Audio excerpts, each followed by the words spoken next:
In the next 2 minutes, I'm going to make you think about and reflect on the cold calling strategy for questioning.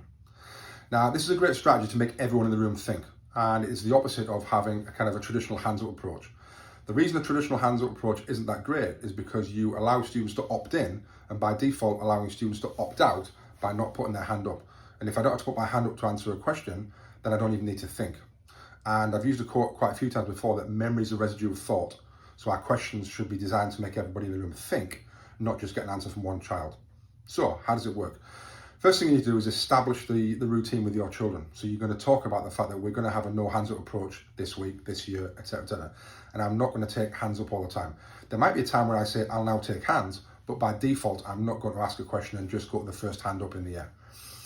Second thing you're then going to do is you are then going to kind of ask a question and just let it filter out a little bit. So you've established your culture. You're then going to say, let's imagine something like, what's the capital of England? And at that point, nobody in the room knows who's going to answer the question, so everyone's having to think. The next stage is you use your eyes, your body language, and your presence to overtly kind of look like you're choosing someone.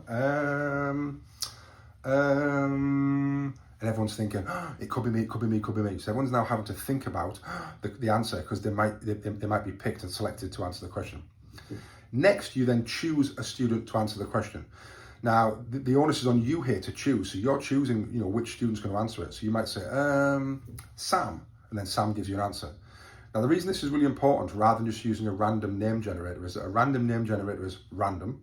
There might be a reason why you've chosen Sam. Sam might be the person that has just been looking out the window 10, 20 seconds ago, and you want to kind of say to Sam, you're back in the room now.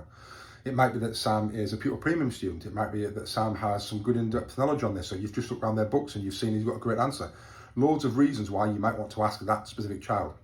And that puts the onus on you as the professional to know that. Now, the danger in this is when I hear people say, I do target my questions.